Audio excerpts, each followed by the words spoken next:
니까야로 읽는 금강경 함께 보고 있습니다.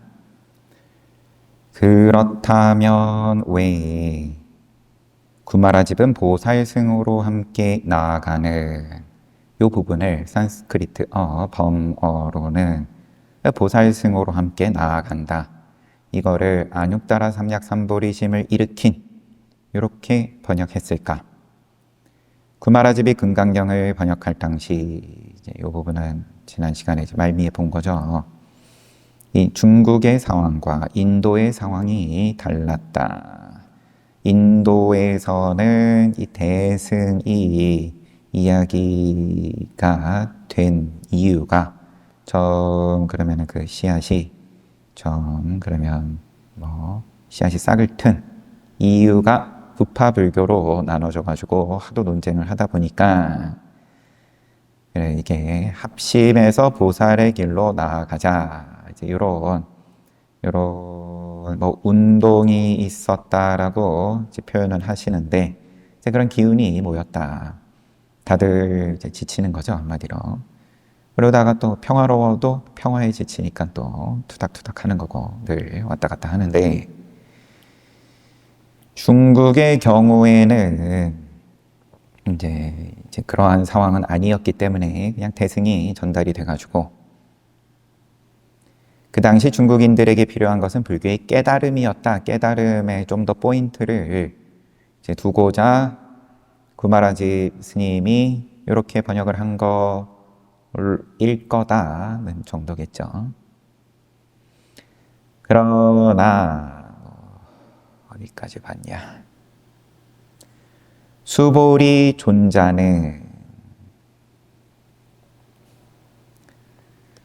존자가 희유한 일이라고 감탄하는 것은 이와 같이 열애가 마음에 두고 있는 것은 아라한들이 아니라, 아라한은 좀 더 설명하시기를, 아비달마 불교에서 추구하는 개인의 성취, 그러한 아라한이 아니라 중생구제를 위해 함께 가는 삶, 보살승에 그 취지가 있다. 불교의 목적이. 그러면 물론 이 불교 전문가 교수님께서 쓰신 거니까 우리가 보통 근본 불교를 이야기를 할 때는 그러하고 개인의 성취, 대승불교는 중생구제 이렇게 나눠가지고 이야기를 하는데 근데 그 정도는 넘어선 입장이니까요. 지금 여러분들 같은 경우에도 두 가지가 다르지 않음으로써 무슨 중생구제를 할 것이며 본인의 깨달음 없이 이제 모양으로 아무리 선업을 지어봤자 그러면 선업이라는 업식을 때를 묻히는 건데 괴로움을 불러들이는 거고, 또 그러면 개인의 성취에서 중생구제를 위한 삶을 안 할 수 있냐? 개인의 성취, 깨달음이라고 봤을 때 깨달음이 아닌 개인의 성취 정도를 말하고 싶어 하는 걸로 보이기는 하지만, 여튼 열애가 마음에 두고 있는 것은 아라한이 아니라 깨달음을 향해서 함께 나아가는 사람들이라는 사실이다. 그리고 부처님의 가르침을 세상에 전할 사명을 받은 사람들은 보살이라는 사실이다. 따로 있고, 뭔가 개인의 성취 따로 있고 중생구제 따로 있고, 이런 다 모양에서 얘기하는 거니까요. 이렇게 되면 그건 금강경하고 상관이 없는 얘기가 되는 거죠. 중생구제가 그게 틀려서가 아니라,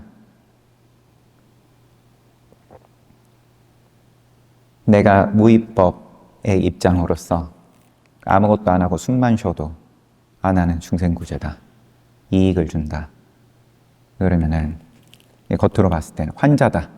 환자여가지고 누워가지고 똥오줌 남이 다 받아줘야 되고, 그러면 거기에 의미가 있냐 없냐? 그러면은 이 말로 치면 중생구제 못하는 거니까 그러면 삶의 이유가 없는 걸로 가버리는 건데, 모양으로서만 따지면 아, 그래도 의미 있다. 얼마든지 의미 있다. 누워가지고 그러면은 복전이라는 걸 갖다 붙일 필요도 없이 이 모양으로 이야기를 하려다 보니까 복전이고, 아, 너가 그러면은 깨달음의 정도가 높으니까 아라한이니까 그러면은 너를 수발을 들고 병간호를 해주는 것만으로도 그 공덕이 무량하다. 이렇게 뭔가 이제 공식처럼 마일리지 쌓는 것처럼 이제 이야기를 해야 알아먹는 사람들을 위해서 근본불교에서는, 아함경에서는 이제 그런 식으로 이제 아주 차근차근 얘기를 하는 거지만, 애초에 이제 그런 것도 필요 없는 입장이다 할 것 같으면, 그럼 그대로 납득이 된다. 아, 내가 환자고 아무것도 못하고 사회에 기여하는 바도 없고 주변에 민폐인데, 아, 그런데 중생구제하는 거다, 그게. 수보리존자는 무엇을 보고 이러한 사실을 깨달았을까? 무엇을 보고 희우합니다, 이런 말을 한 걸까? 보살보고. 이 물음의 답은 제1 법회 인유분에 있다. 지난번에 본 부처님께서는 이 물음은 두 번째 제2 선현기청분에서 물었는데, 그 앞에 처음에 어디에서, 장소, 그 다음에 누구를 대상으로 1250인의 비구들과 또 눈에는 안 보이지만 또 보살 마하살들이 동참하는 가운데서 이런 내용 들어있는 법회 인유분에 거기 들어있다. 거기 별거 없던데요. 그게 아니다. 부처님께서는 공양 때가 되면 언제나 비구 승가와 함께 맨발로 마을에 가서 7집을 차례로 들려 차제걸식하시고 7집 계율이 있는 대로 탁발을 하시고 공양 마치신 후에 승원으로 돌아와서, 그러니까 요 순서가 맞죠. 앞에 번역은 이걸 뒤집어서 해놓으셨는데, 승원으로 공양 마치고 돌아와서 옷과 바루를 수습하신 후에 발을 씻고 자리를 깔고 앉아 명상하시거나 설법하셨다. 이것이 부처님의 일상이다. 부처님의 하루 스케줄은 똑같다. 부처님께서는 평생을 이렇게 사셨다. 부처님께서는 왜 이렇게 사셨을까? 이 왜 이렇게 부분이 그러면은 왜 밥을 구하기 위해 7집을 들려서 밥을 빌었을까? 신발을 구할 수 없어서 맨발로 다니셨을까? 식사를 공양을 마치신 후에는 무슨 생각을 하며 앉아 계셨을까? 부처님께서 비구들에게 하신 설법의 내용은 무엇인가?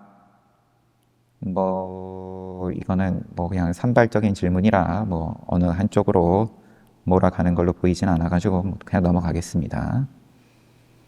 부처님의 일상의 모습에 대해서 거기에 뭔가 이제 담겨 있다는 식으로 말씀을 하실 것 같은데, 여튼 그래요.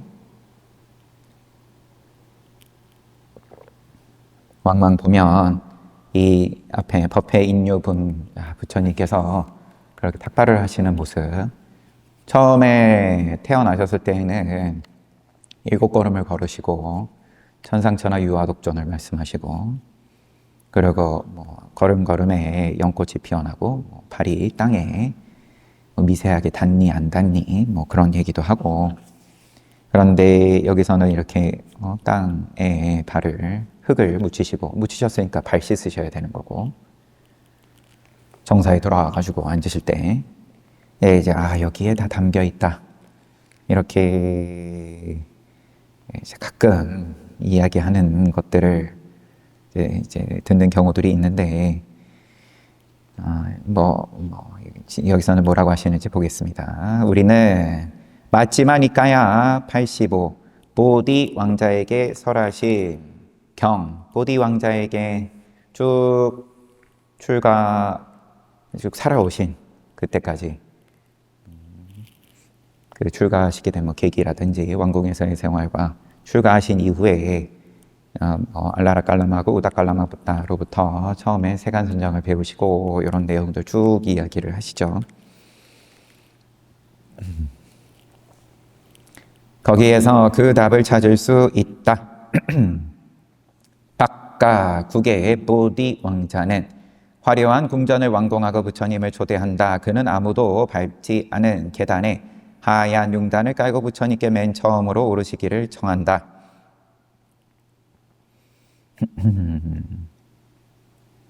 그러면은 이제 큰 행사인 거죠. 왕궁에 점안을 하는 거예요, 한마디로.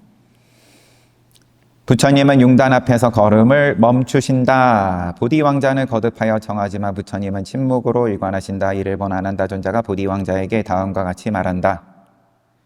왕자여, 융단을 거두십시오. 세존께서는 융단을 밟지 않으십니다. 열에는 가장 낮은 사람을 바라봅니다. 부처님께서는 이런 분이셨다. 항상 가장 낮은 사람을 바라보며 사신 분이다. 왕자의 화려한 궁전에 초대를 받아 가셨지만 이거는 그때죠. 그럴 것 같으면 저쪽 33천 천상에 올라가지고 안거를 몇 번째 안거를 하셨죠. 거기서 한철을 아예. 그러면서 천상의 중생들에게, 천인들에게 아비남마를 거기서 설하시고, 그러면 화작 해가지고 이제 뿅 하니 부처를 만들어내고, 그러고 내려와서 다시 땅에서 우리 중생계에서 탁발하고 공양 드시고 무슨 연못 옆에서, 그러고 사리불 존자에게 또 아비담마를 설해주고, 사리불 존자는 그거 듣고 이 중생계에서 또 법을 설하고, 부처님께서는 다시 돌아가가지고 계속 법을 설하시고, 그래서 3개월 동안 쉬지 않고 아비담마를 설하셨다. 제일 낮은 데만 볼 것 같으면 여기 말대로 천상에 올라가서 한철 나시는 건, 또 여기에 대해서도 주석서가 있겠죠, 물론. 항상 가장 낮은 사람을 바라보며 사신 분이다. 그러면은 이 말이 틀렸냐? 그렇지가 않고 책임지면 되죠. 이 말로써 그럼 깨닫게 하면 되는 거예요. 저의 시비 또한 마찬가지고, 그럼 시비해서 깨닫게 하면 되는 거예요. 근데 그렇지 못할 것 같으면 독인객인이다. 왕자의 화려한 궁전에 초대를 받아 가셨지만 그분의 마음에는 낮고 천한 사람들이 자리 잡고 있었다. 금강경에서 수보리 존자는 이것을 깨달았다. 바꿔 말하면 금강경은 우리에게 부처님의 일상에서 부처님의 이런 뜻을 보라고 수보리 존자의 입을 빌려 이야기하고 있다. 금강경은 우리에게 부처님의 일상에서 부처님의 이런 뜻을 보라고. 부처님께서 맨발인 것은 신발을 구하지 못해서가 아니라 신발이 없어서 맨발로 다니는 사람들과 함께하기 위함이다. 7집을 차례로 들리시는 것은 줄임배를 채우기 위해서가 아니라 그들의 삶을 살피시기 위함이다. 돌아와서 식사를 마치고 명상 속에서 사띠에서 생각하시는 것을 어떻게 하면 중생들의 고통스러운 삶에서 벗어나 행복하게 살 수 있는가이다. 부처님께서 가르치시는 가르침은 중생들이 고통에서 벗어나는 길이다. 부처님은 우리에게 그 길을 함께 가도록 가르쳤고 그 가르침을 부촉하신 것이다. 넘어가겠습니다. 이렇게 보는 거가 틀렸다 할 건 아니니까 제가. 부처님의 일상은 이러했다. 몸소 보여주셨다. 맞지마니까야 38. 갈망하는 마음의 소멸에 대한 큰 경, 갈망하는 마음의 소멸에 대한 큰 경에서 비구들이여 날개 달린 새는 어디를 가더라도 깃털을 달고 날아가듯 이처럼 비구들이여 비구는 몸을 보호하는 법법과 배를 채우는 배를 채우는 음식을 담는 바로로 만족하며 어디를 가더라도 법덕과 바로를 지니고 간다오. 가사 바로인데 부처님께서는 비구들에게 허용한 소유물은 가사와 바루였다. 그리고 뭐 또 8가지 필수품이 있기는 하죠. 이 2가지만 있으면 깃털 달린 새처럼 어디라도 갈 수 있으니 이렇게 새처럼 거리낌 없이 세상을 돌아다니면서 이 중생들의 괴로움을 함께 느끼며 그들을 구원하라는 것이 부처님의 가르침이었다.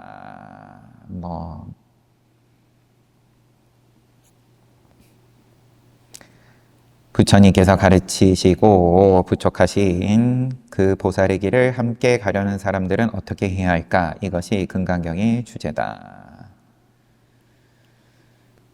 맞지만 이까야 18번 꿀덩어리 경에서 부처님께서 나는 천신과 마라와 브라만을 포함하는 세간과 사문과 바라문과 왕과 사람들을 포함하는 인간.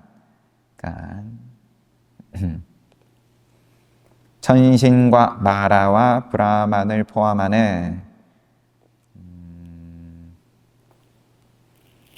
세간. 인간도 세간인데 포함하는 그러면 색계 무색계와 사문과 바라문과 왕과 사람들을 인간들을 포함하는 6개의 중생들 가운데서 누구와도 다투지 않고 세간에 머무는 가르침을 이야기한다라고 말씀하신다. 왜 우리는 다른 사람들과 다투는 것일까? 여기서는 이제 포인트가 다투지 않고 세간에 머무는 가르침을 이야기한다. 다투지 않고 지내는 가르침을 이야기한다. 이 경에서는 다음과 같이 이야기한다. 존자들이여 보는 주관과 보이는 형색들이 이제 이거는 이제 기초교리가 없는 입장에서 좀 더 금강경만 봤을 때를 위해서 이렇게 말씀하시는 걸로 보이고요. 그러니까 안근과 그 다음에 바깥 경계, 색, 안하고 색 의지하여 시각 분별이 생깁니다. 안식이 생긴다. 이 셋의 만남이 촉입니다. 촉이다. 3가지의 만남이 촉이다. 이 촉을 의지하여 수가 있고 느낌이 있고 느낀 것을 개념적으로 인식하고 개념적으로 인식한 것을 추론하고 추론한 것을 허성화하고 허성화하기 때문에 과거, 미래, 현재의 보는 주관에 의해서 분별되는 형색들에 대한 관념적인 허상과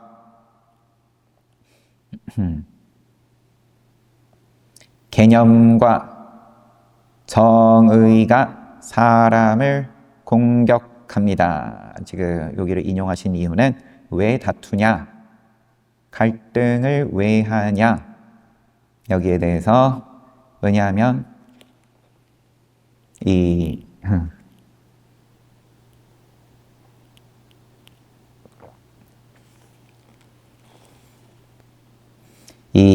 안은 안근이 아니라 입처로 이제 보겠습니다. 보는 게 더 맞는 게 아니라 보는 게 맞습니다.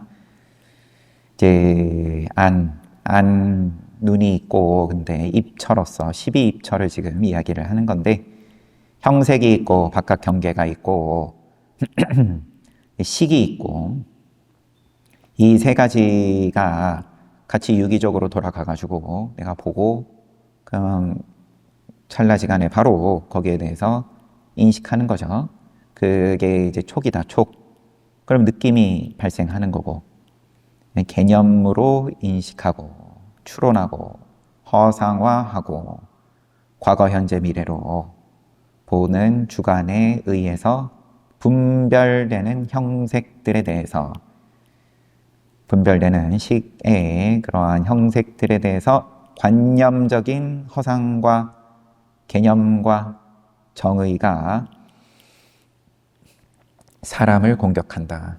지 생각이 결국은 추론이든 뭐 허상화든 뭐 주관이든 개념이든 뭐 정의든 간에, 그러면은 찰나지간에 보는 즉시에 느낌이 있고 이게 펼쳐지는 건데, 내가 좋아하거나 싫어하면 그런 게 강하면 강할수록 그게 사람을 공격한다. 이렇게 인용을 마치고, 우리는 주관과 객관을 분별하여 지각 활동을 하면서 느낀 것을 개념적으로 인식하여 쌌냐, 봤냐가 아니라 쌌냐띠 하여가지고 논리적으로 사유함으로써 관념적인 허상을 만든다. 자기 생각을 갖다 붙여가지고 관념적인 허상을 만든다. 뭔가 만들어낸다. 우리의 경험은 각자의 욕구에서, 우리의 경험은 각자의 욕구에서 비롯된 것이기 때문에 개별적이고 차별적이다. 이제 경험이다. 뭐 한번 쳐다본다. 그리고 그 모양에 대해서 내가 받아들인다. 그 뭐라고 그럼 우리 입맛대로, 욕구대로 생각하는 건데, 이거는 다 개별적이고 차별적이다. 그런데 이것을 개념적으로 인식하여 논리적으로 사용함으로써 통용되는 명칭과 개념을 만든다.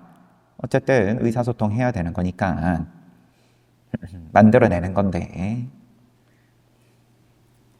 그리고 이것을 허상으로 만든다. 허상으로서, 그러면은 지니고 있는 거죠. 똑같이 사과다 하면, 나 사과 봤다. 저기 사과 있던데.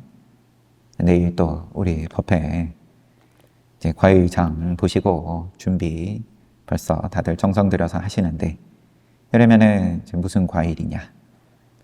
봤다.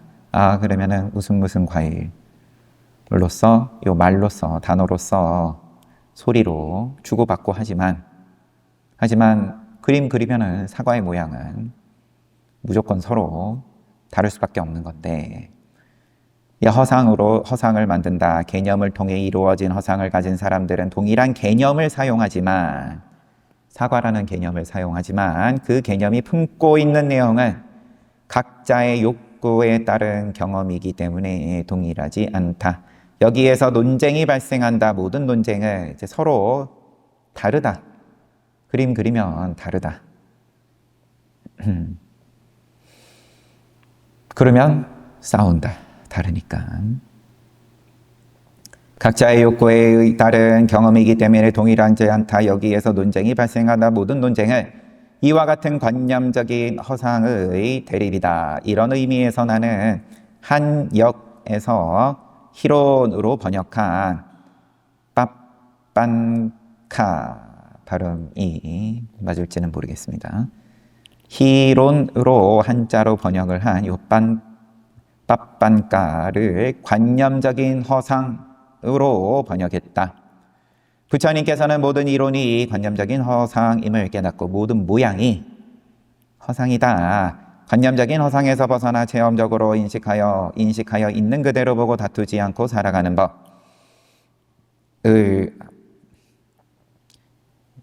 법을 가르쳤다. 부처님께서 깨달아 가르친 연기는 이러한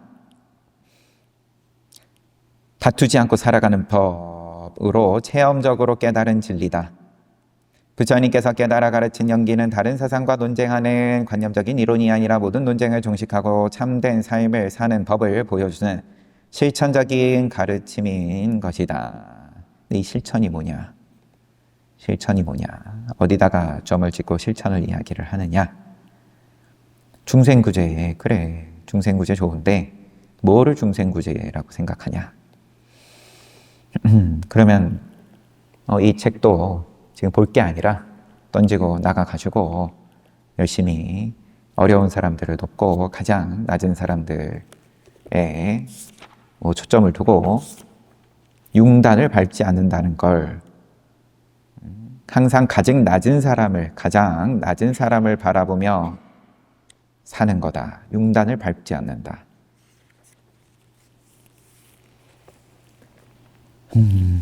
그래요. 여튼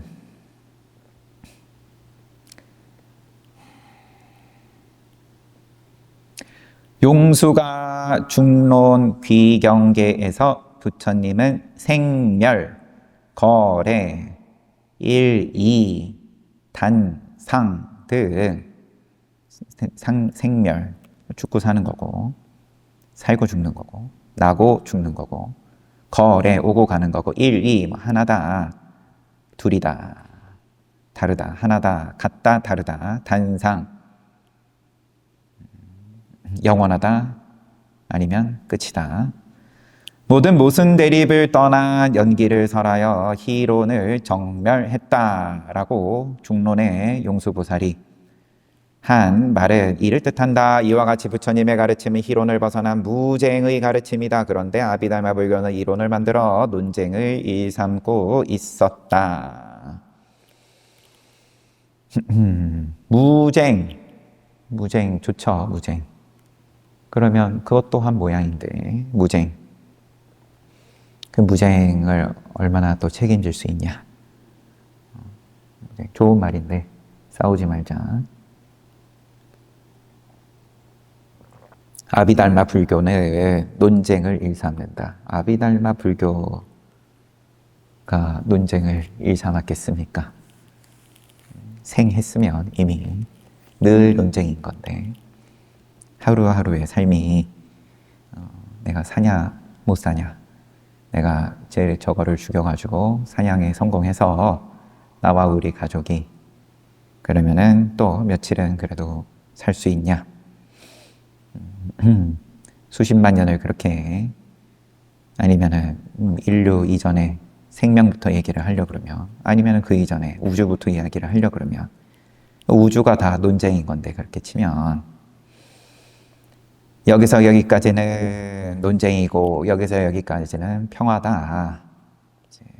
백날 그렇게 해봤자 그러면 또 논쟁인 건데, 평화와 논쟁에 또 논쟁인 건데, 금강경에서 수보리를 주인공으로 내세운 것은 부처님의 무쟁의 가르침을 역행하는 아비달마 불교의 논쟁과 분열을 비판하기 위해서다. 마치마니까야 무쟁을 분별하신 경에서 부처님은 비구들이여 선남자 수부띠 수보리니까 무쟁의 길을 가는 사람이다 라고 칭찬하셨다. 에타타카 칭호를 주신 모양이에요. 무쟁제일, 해공제일이기도 하지만, 수보리 존자는 반야부 경전에 가장 많이 등장한다. 반야부 경전의 사상은 공 사상으로 알려져 있다. 그래서 동북아시아 전통에서는 수보리 존자를 부처님의 제자 가운데 공을 가장 잘 이해하신 분, 해공제일이라고 칭한다. 그러나 초기 경전에서 수보리 존자는 해공제일이 아니라 무쟁수행자로 불리고 있다. 초기 경전에서. 아함경에 그러면 이거는 그러니까 그러면은 해공제일이 맞냐 무쟁제일이 맞냐 이런 시비는 의미가 없고요. 당장 아난존자만 해도 부처님께 제일이라고 받은 칭호가 4개인지 그렇게 되니까 법을 가장 많이 듣고 이해하고 설하고 시자하는 데서 제일이고 또 있습니다. 둘 다 칭호를 받았는지 여하튼, 아니면 이외에도 더 받은 것도 있을 수도 있는 거고, 반야부 경전이 공보다 무쟁을 강조함을 보여준다. 특히 금강경에서 공이라는 단어가 한 번도 나오지 않는다. 이것은 금강경이 공을 강조하는 경이 아님을 보여주는 것이다. 반야부 경전에서 이제 초기니까 공이라는 말이 유행하기 전에 나온 경전이다. 그 정도로 보면 되죠. 금강경은 무쟁의 길을 가는 수보리 존자를 내세워서, 그냥 넘어갈게요.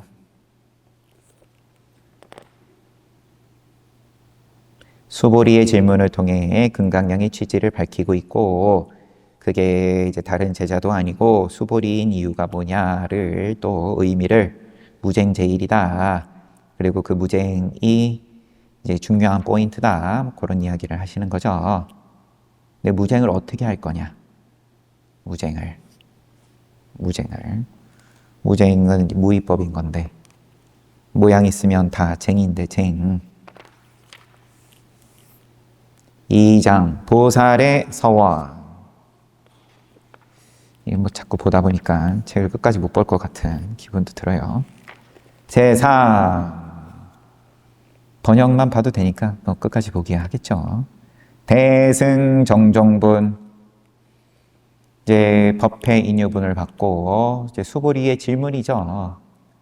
그러면 보살 마하살들은 여기에 번역대로 치면은 부처님께서 마음에 들어가는 건 보살 마하살들이고, 그럼 선남자 선녀인들이 보살의 수레로 함께 나아가기 위해서는 어떻게 해야 되냐 이런 거였고, 그 다음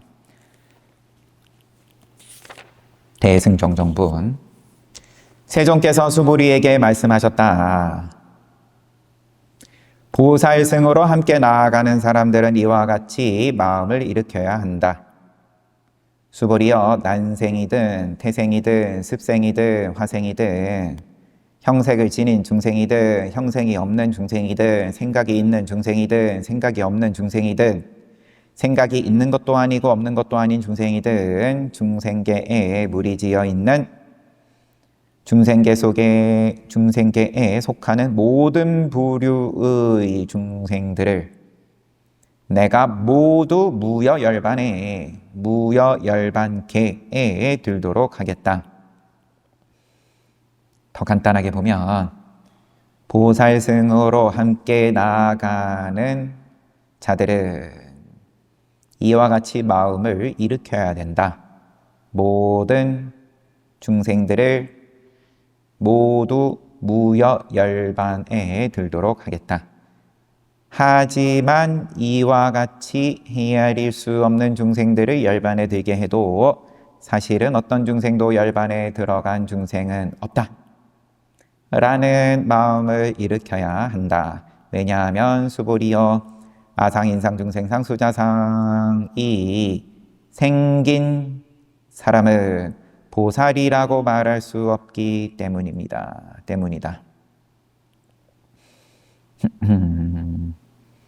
여기서는 이제 조금 눈에 띄는 부분은 어차피 뭐 모든 중생들을 좀 더 구체적으로 태난습화로 이야기를 하고, 또 형색이 있고 형색이 없고, 생각이 있고 생각이 없고, 생각이 있는 것도 아니고 없는 것도 아닌 중생, 이러한 모든 중생들을 무여열반에 들도록 하겠다. 내가 구제할 건데 그 구제가 무여열반에 이를 때까지 구제하겠다. 끝까지 책임진다. 그리고 그렇게 해도 한 중생도 열반에 들어간 중생은 없다.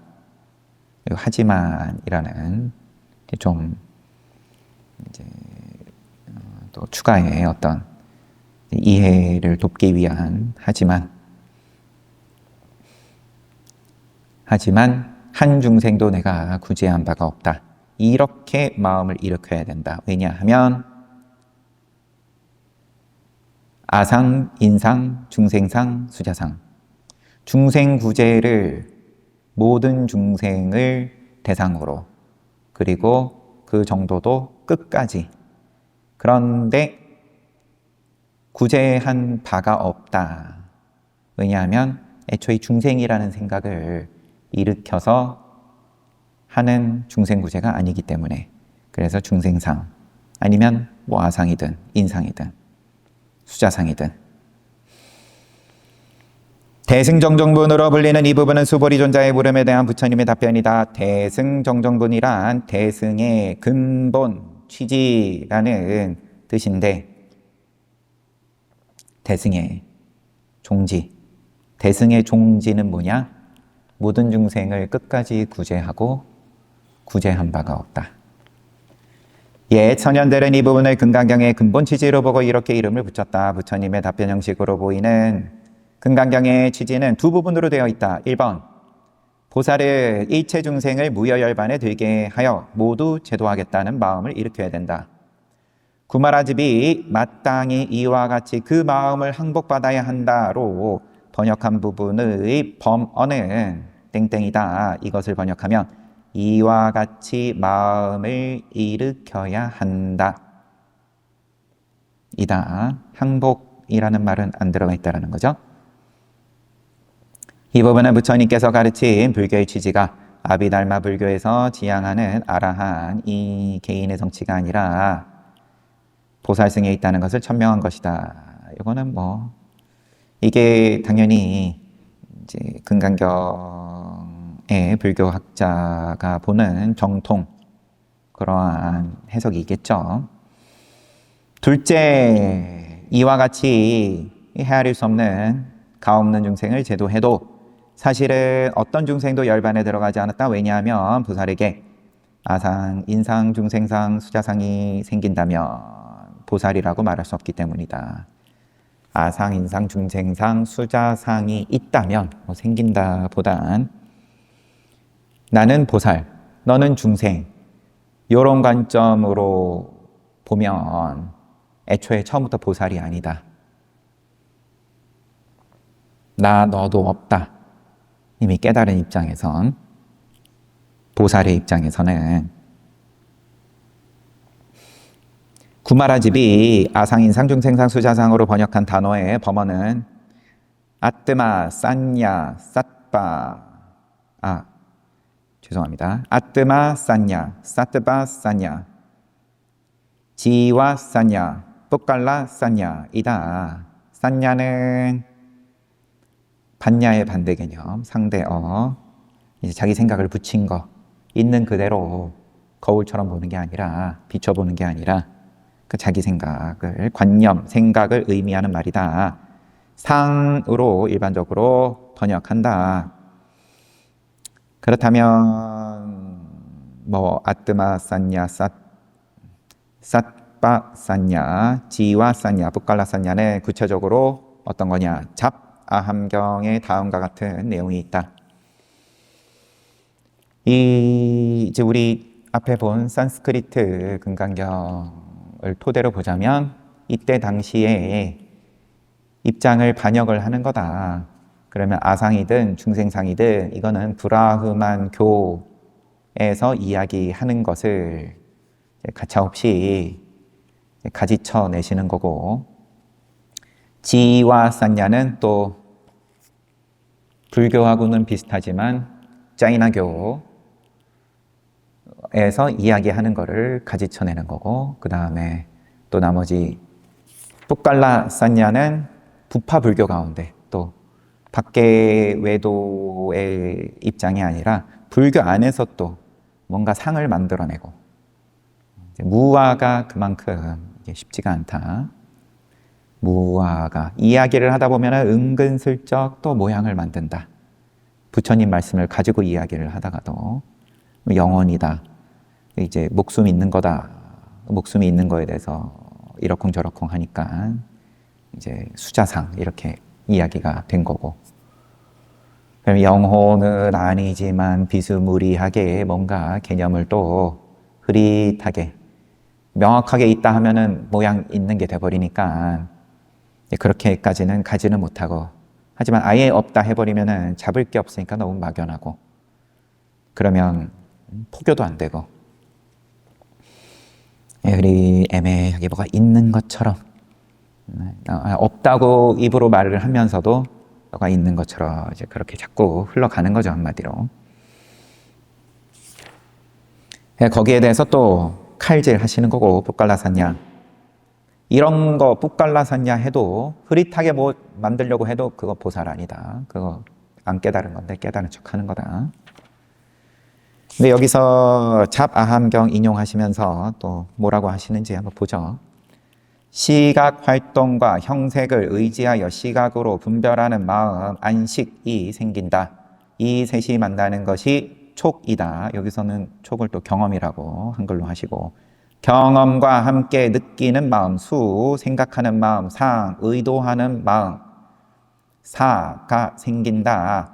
이 네 가지 무색음과 시각 활동과 형색, 이것들을 사람이라고 부르고, 이것들에서 사람이라는 관념, 상을 만들고, 중생, 또 나라, 마토사, 만아빠, 사부, 독가라, 기바, 선두라는 관념을 만든다오. 음창걸로 보여가지고 이게 사람을 만들고 뭐 중생을 만들고 이게 그러면 천룡팔부로 지금 이야기를 하는 건지 여튼 그리고 이와 같이 말한다오. 내가 눈으로 형색을 보고 내가 귀로 소리를 듣고 내가 코로 냄새 맡고 내가 혀로 맛보고 내가 몸으로 촉감을 느끼고 내가 마음으로 사물을 분별한다. 그것은 언어적인 표현이라오. 그리고 이와 같이 말한다. 이 존자는 이름은 이러하고 성은 이러한데 이렇게 먹고 그러니까 처음에 이제 육근으로서 우리가 데이터를 외부에서 받아들이고 소리로 받아들이든 시각으로 받아들이든 냄새로 받아들이든 이 데이터가 오물조물 조합이 돼가지고 이제 생각이 이루어지는 그 단계를 지금 쭉 해 나가시네요. 그래서 이렇게 생겼으니까 요거는 아무개다, 사람이다, 누구누구다. 이 존자의 이름은 이러하고 성은 이러한데 이렇게 먹고 이렇게 고락을 받고 이렇게 장수하고 이렇게 오래 살고 수명은 이러했다. 이렇게 말한다. 비구여 이것은 관념이고 이것은 기억이고 이것은 언설이라오. 이 모든 것들은 무상하고 항상하지 않고 유위이고 의도이고 또 원을 인연으로 생긴 것이다. 의도와 소원, 무상하고 유위이고 의도와 소원을 인연으로 생긴 것, 그것이 곧 괴로움이다. 괴로움이다. 앞에 인용을 하신 거는 다툼이다. 왜 그러면 싸우냐? 무쟁 얘기를 하실 때 금강경은 이제 무쟁을 위해서 나온 경전이다. 이제 이런 이야기 하시면서 무쟁으로 하든 어쨌든 이제 무위로 가는 거죠. 무위를 이야기하는 거죠. 그리고 다시 그 괴로움이 생기고 또다시 괴로움이 머물고 괴로움이 사라지고 또다시 괴로움이 거듭하여 나타나 생기는 일체가 모두 괴로움이다. 괴로움이 생멸하는 그러한 윤회가 그냥 몽창다. 괴로움이다. 만약에 그 괴로움을 남김없이 끊고 남김없이 토하고 욕탐을 떠나고 없애고 그쳐서 다른 괴로움이 상속하지 않고 줄줄이 꼬리에 꼬리를 물고 이어지지 않고 생하지 않는다면 이것이 정멸이고 이것이 승묘이며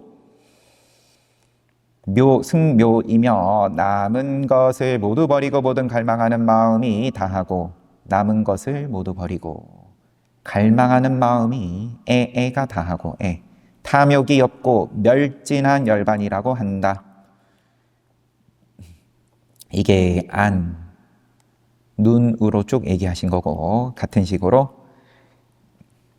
이, 비, 설, 신, 의 똑같이 이제 반복되고 이 경에서 인용이 끝났어요. 이 경에서 우리가 자아라고 생각하는 오온의 실상을 이야기하고 있다. 우리는 형색을 지닌 몸을 자아라고 생각하고 색, 또 수, 상, 행식 또 반복해서 읽어보면 형색을 지닌 몸, 느끼는 마음, 생각하는 마음, 느낌, 그 다음에 생각, 그 다음에 여기서는 행동하려는 의지라고 하셨어요. 앞에는 뭐 조작하려는 행위, 뭐 이렇게 또 말씀하신 부분도 있었고, 분별하는 마음, 분별식, 이런 거를 다 자아라고 하는데, 자아가 이제 조금 와닿지 않으면 누가 건드리면은 그러면은 이제 기분 나빠한다. 몸을 누가 쳐도 기분 나쁜 거고 밀쳐도 기분 나쁘고 내 느낌을 누가 부정을 해도 기분 나쁘고 내 생각을 누가 기분 나쁘고 지금 한참 이제 또 선거 시기니까 열심히 서로 다른 생각으로 서로 건드리고 서로 기분 나빠하는 거죠. 행동하려는 의지. 그다음에 분별. 누구는 나는 저거 사과라고 봤는데 누구는 또 사과 아니라고 해버리면은 또 이제 싸움이 벌어지는 거죠. 다시 말해서 중생들은 형색을 지닌 몸속에 느끼고 생각하고 의도하고 인식하는 마음이 들어있다고 생각하며 이것을 자아라고 부른다. 그러나 이러한 우리의 자아는 보고 듣고 냄새 맡고 맛보고 접촉하고 생각하는 삶 속에서 형성된 분별하는 마음으로 대상을 경험함으로써 발생하는 관념일 뿐 실제 하는 자아가 아니다. 그런데 우리는 이것들에 대하여 자아라는 관념을 일으킨다. 이것이 아상이다. 지금 뭘 보고 있었죠? 대승정종분을 보면서 지금 무슨 얘기를 하고 싶으셔서 이렇게 몰고 가시는지. 대승정종분이 이 대승의 근본 취지다. 대승정종분에서 부처님께서 대답하신 바가 수보리의 질문에 보살은 결국은 아상, 인상, 중생상, 수자상을 일으키지 않고 상이 없이 그런데 중생구제가 된다. 내가 있고 너가 있어서 내가 너의 어떠한 어려움을 해결해 준다. 내가 도와준다. 아니면은 뭐 여건이 안 되면 도와주지 못한다. 이건 이미 보살이 아니다. 이렇게 나와버리며. 이런 말을 어떻게 이해를 하셨는지는 몰라도, 그럼 실천을 강조하는데, 이러면은 나너가 없는 상황에서의 실천을 뭐라고 하실지는 이제 계속 보면 알겠지만, 막 넘기다가 어디 표시를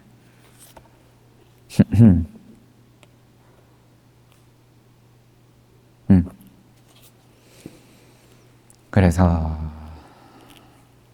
깨달아야 된다. 우리 이제 부처님 오신 날이고 또 권선하고 뭐 등표 권선이 됐든 가나선 권선이 됐든 이게 어떻게 말로 하지? 부처님께서 지금 말씀하신 중생구제다. 앉아서 한 타임 앉아서 정진하고, 저 정진하는 거 뭐 맨날 보니까는 앉아서 졸고 있구만. 뭐 하는 거냐고. 중생구제한다.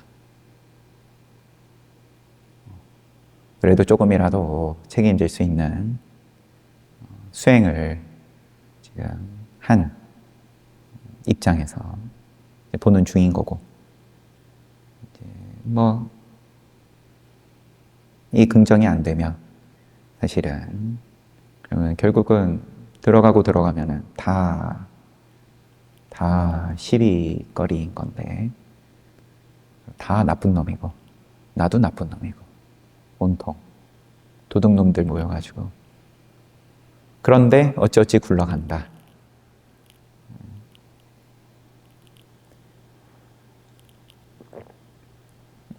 큰 스님께서 공부하시고 큰 스님 가르쳐 주신 스승님께 이거 문답 가운데에서 다 거두절미하고, 산에 여기저기에 보이지 않는 가운데 아라한들이 얼마나 많은지 너는 모른다. 그런 말씀 하셨다고. 근데 어찌어찌 굴러간다. 모양으로 봤을 때는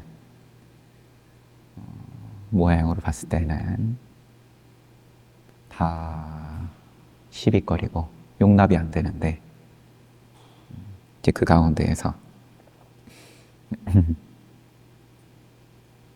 뭐라고 표현하든 간에, 깨달음이라고 하든 뭐라고 하든 그러한 보살이 있다. 아라한이라고 하든 보살이라고 하든, 아라한은 뭐 개인의 뭐라 하고, 보살은 중생구제고. 그런 근본 불교를 다 엎어버려야 되는 건데, 시종일관 아라한으로서 얘기하는 거니까. 부처님도 아라한이고 부처님이 처음으로 아란이 된 이 현겁에서 서가모니 부처님의 시대에 세상에서 그래서 제일 먼저다. 그래서 꼰단야존자에게 칭호를 주시고 뭐 등등 뭐 저도 뭐 그냥 주저리 하는 얘기지만 여하튼 간에 입을 떼고 입을 갖다 대고 시비를 하든 입을 다물든 아니면은 박수치고 칭찬을 하든 어쨌든 간에 이게 그러면은 견적은 뭐 나오게 돼 있는 거니까 누가 그러면은 누가 그 견적을 매길 거냐. 뭐 잘 봤습니다. 쉬었다 정진합시다.